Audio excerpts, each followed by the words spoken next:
Hello students, good morning. Welcome to Maheta Digital Classes. Students, as you know that we were discussing about our chapter number 3rd from history part, ruling the countryside. Okay students, in this chapter we already discussed about colonial agrarian policy, permanent settlements.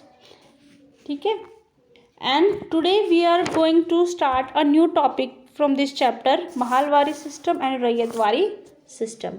ठीक है, उस समय देखिए इस chapter के अंदर हम क्या पढ़ रहे थे. जो ब्रिटिश ईस्ट इंडिया कंपनी है और जो ब्रिटिश जो इंडिया है, अंग्रेज़ थे, उन्होंने धीरे धीरे इंडिया पे जो एक तरह से रूल करना और पूरा कंट्रोल कर लिया था, रूल करना स्टार्ट कर दिया था. तो धीरे धीरे उन्होंने क्या, एग्रीकल्चर में बहुत सारी नई नई व्यवस्थाएं उन्होंने इम्प्लीमेंट की अपनी तरफ से. तो सबसे पहले तो उन्होंने क्या किया था, एक परमानेंट जो सेटलमेंट है, ठीक है, ये पॉलिसी उन्होंने स्टार्ट की थी. परमानेंट सेटलमेंट जिसे स्थायी बंदोबस्त भी कहते हैं. तो 1793 में ये जो पॉलिसी स्टार्ट की थी, इसके बाद क्या बहुत सारे चेंजेस आए. किसमें, एग्रीकल्चर को लेके. एक तो जो किसानों की जो हालत थी, पीसेंट्स थे, उनकी जो हालत थी पहले ही बहुत ख़राब थी, लेकिन जो इन नई व्यवस्थाओं की वजह से और ज़्यादा मिजरेबल हो गई उनकी कंडीशन धीरे धीरे. फिर परमानेंट सेटलमेंट यहीं पे नहीं रुके वो, इसके बाद फिर उन्होंने इसमें और चेंजेस किए और 2 सिस्टम्स और स्टार्ट किए, महालवारी एंड रैयतवारी सिस्टम. ठीक है, आज हम इन्हीं के बारे में डिस्कस कर रहे हैं. Okay students, let's start the topic mahalwari system. The government of William Bentinck made a thorough revision of the Act of 1823 and thus the Mahalwari system was introduced. इन्होंने अपना जो 1823 का एक्ट था उसमें फिर चेंजेस करते हुए किसने, विलियम बेंटिक ने एक नया सिस्टम इंट्रोड्यूस किया. कौन सा, Mahalwari system. They realise that the results of the regulation of 1822. उन्होंने ये क्या रियलाइज़ किया, महसूस किया, जो 1822 का जो इन्होंने इम्प्लीमेंट किया था एक्ट, वो क्या था कि वर्क नहीं कर रहा, मतलब उसके रिजल्ट्स अच्छे नहीं आ रहे थे, ये लग रहा था, ये महसूस हो रहा था. तो उन्होंने क्या किया, इसमें चेंजेस किए और एक नया सिस्टम स्टार्ट करने की कोशिश की. तो इसको हम देखते हैं आगे. आफ्टर ए प्रोलॉन्ग्ड कंसल्टेशन, एक लंबी चर्चा के, लंबी सोच विचार के बाद में इन्होंने क्या फाइनल किया, the government finally passed new regulation in 1833. तो न्यू एक रेगुलेशन पास्ड आउट किया है, वो कौन सा था, that was mahalwari system of land revenue. जो भूमि कर था, ज़मीन का जो कर था, टैक्स जो था, एक नया टैक्स इन्होंने पास आउट किया. Introduce by Holt Mackenzie and Robert Merttins Bird. इसको मेन इनके जो थे इंट्रोड्यूस करवाने वाले कौन थे, हॉट मैकेंजी थे और Robert Merttins Bird. It played a large part in making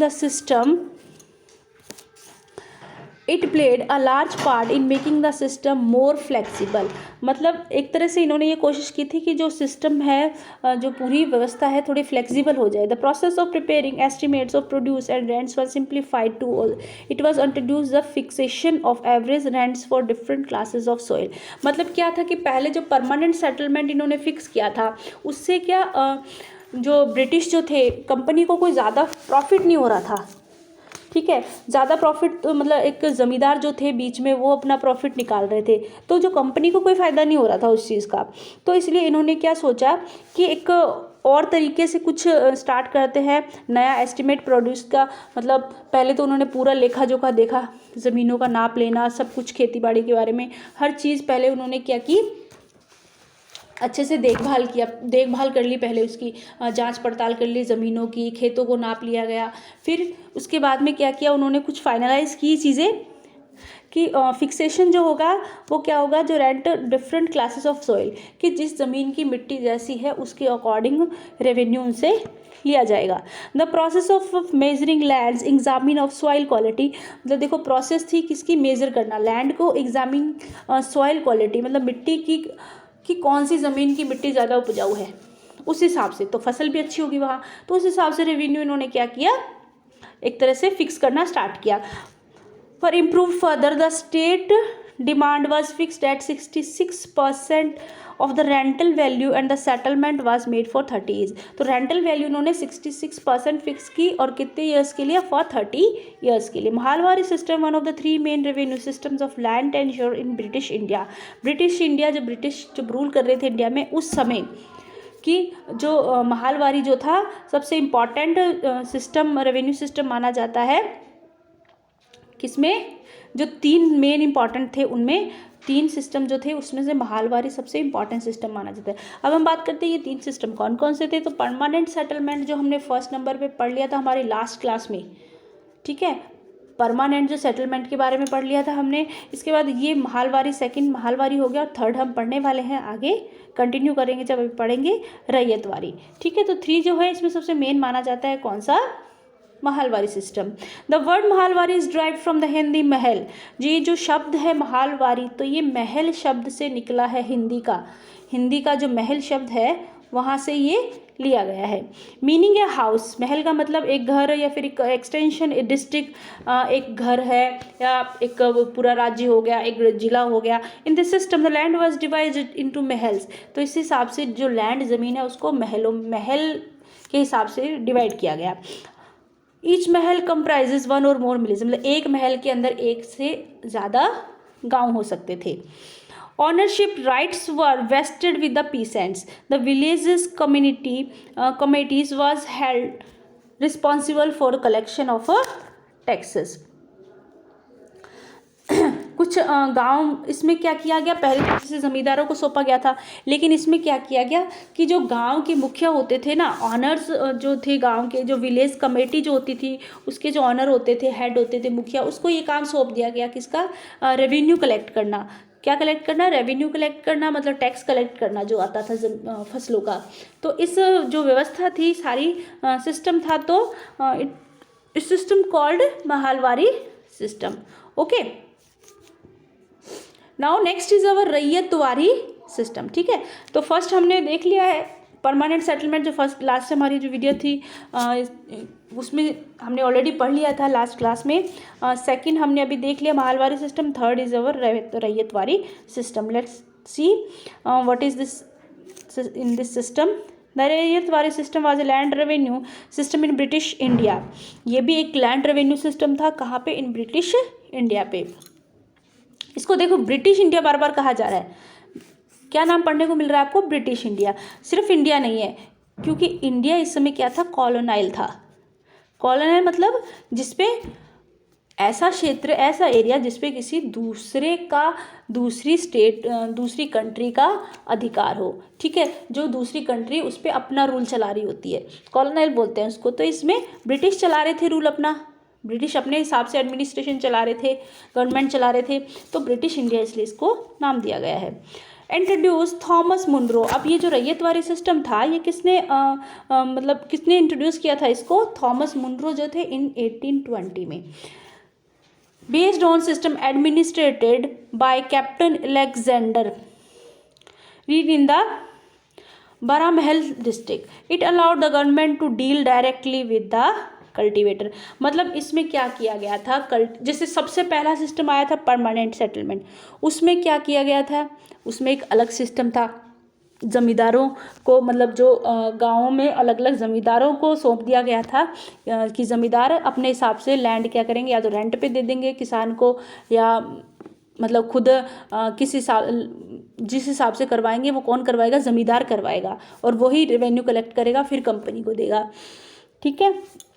लेकिन वो चीज़ भी फेल हो गई। फिर महालवारी सिस्टम लगाया इन्होंने, जो हमने अभी भी रिसेंटली अभी पढ़ लिया है इस चीज़ को, महालवारी सिस्टम, कि जो गांव का मुखिया होगा वो क्या करेगा? रेवेन्यू कलेक्ट करेगा, ठीक है ना। कि इसके बाद और सबकी जो जिस तरह की फसल होगी या जिस तरह की मिट्टी होगी ज़मीन पे, जिस लैंड जितनी बड़ी होगी उसके हिसाब से अलग अलग रेवेन्यू क्या किया जाएगा? फिक्स किया जाएगा, कम ज़्यादा जितना करना है। और इसमें क्या था? रैयतवारी में तो सीधा इन्होंने कांटेक्ट करने की कोशिश की, किससे? किसानों से। कल्टीवेटर जो है, ठीक है, उन्हें क्या नाम दिया गया? कल्टीवेटर ऑल्सो कॉल्ड रैयत। इन्हें कल्टीवेटर को रैयत नाम दिया गया for revenue collection and give the peasant freedom to give up and acquire new land for cultivation. मतलब एक तरह से आज़ादी दी इन्होंने किसको? किसानों को, भाई मुनरो ने, मतलब जो मुनरो थे, थॉमस मुनरो, उन्होंने एक ऐसी व्यवस्था लागू करनी चाहिए थी। उनका मानना था कि अंग्रेज़ों को एक पिता की तरह किसानों की रक्षा करनी चाहिए, वो ऐसा मानते थे। तो अपने हिसाब से इन्होंने पहले पूरे खेतों का जो लैंड था उसका अच्छे से पूरा ऑब्जर्व किया, मतलब उनको देखा, उनका पूरा निरीक्षण करके, ठीक है, पूरा ऑब्जर्वेशन करके फिर उन्होंने इस सिस्टम को क्या किया, इम्प्लीमेंट करने की कोशिश की। कि मतलब जो पीसेंट्स जो थे उनको एक तरह से एक फ्रीडम दी।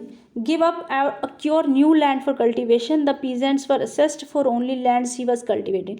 मतलब उसे सिर्फ मतलब उसी ज़मीन का मालिक होगा वो जो वो मतलब क्या कर रहा है, वो जिसको कल्टीवेट कर रहा है, जिसपे खेती कर रहा है। The revenue was fixed according to the fertility, और जो रेवेन्यू फिक्स किया जाएगा वो किसके according, fertility of the soil, मतलब ज़मीन की जो उस खेत की जो मिट्टी है, लैंड की, वो कितनी ज़्यादा फर्टाइल है, उपजाऊ है, उसके हिसाब से क्या फिक्स किया गया, रेवेन्यू फिक्स किया गया। Ryotwari system, the ownership rights were handed over to the peasants, मतलब ऑनरशिप भी किसको दे दी गई, किसानों को, पीसेंट्स को दे दी गई। British government collected taxes directly from the peasants, अब वो क्या करते थे, डायरेक्टली पहले सिस्टम में ज़मींदारों से लेते थे, सेकंड सिस्टम में जो मुखिया आ गए गांव के, बट थर्ड में इन्होंने डायरेक्टली किसानों को ही दे दी, मतलब वही डायरेक्टली टैक्स पे करेंगे, किसको, कंपनी को, गवर्नमेंट को। The revenue rates of Ryotwari were 50%, तो इसमें जो रेट थी वो कितनी कर दी, 50%, where the lands were dry.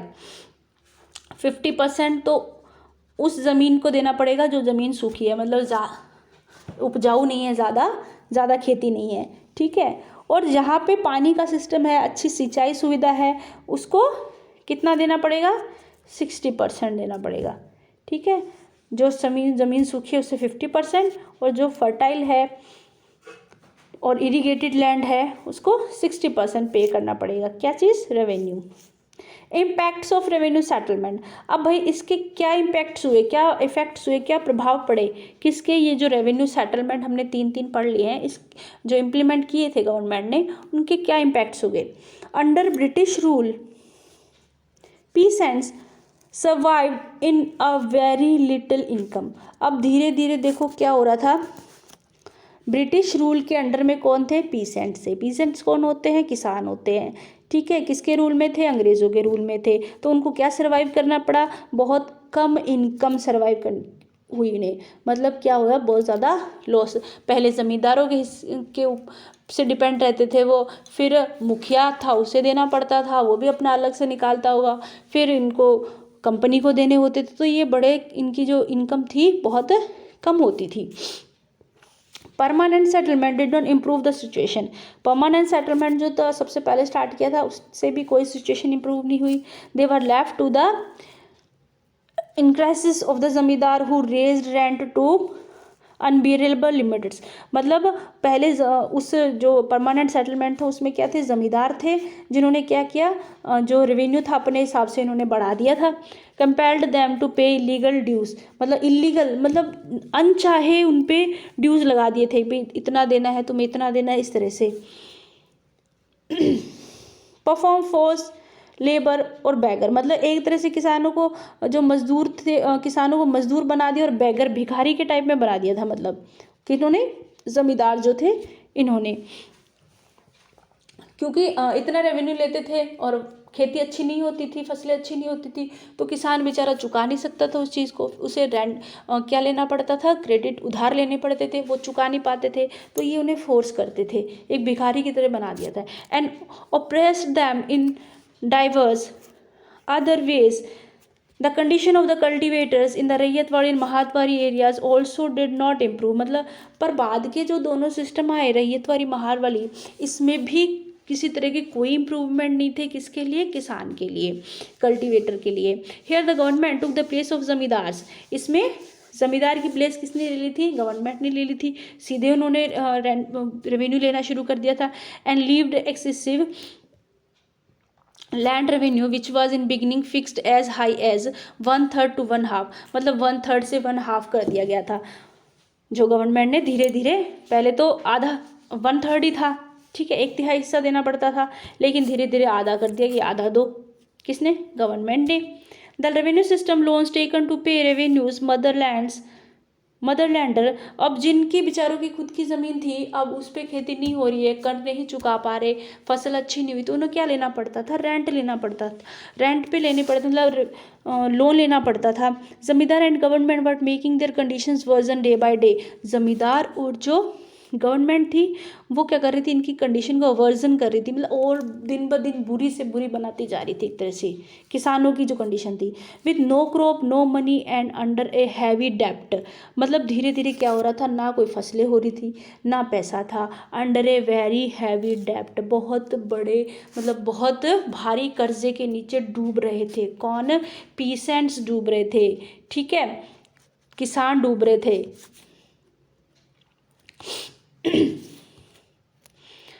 Okay, they were force to sell the lands whom they considered there mother, मतलब जिसे वो अपनी मदर बोल रहे थे, माता बोल रहे थे, मातृभूमि बोल रहे थे, उसको क्या करना पड़ रहा था? उन्हें बेचना पड़ रहा था, ठीक है, सेल करना पड़ रहा था। क्यों?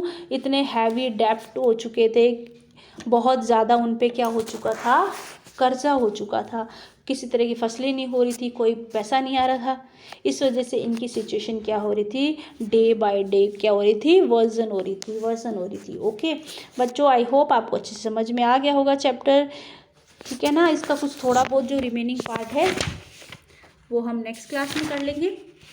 Okay students, thank you and have a nice day.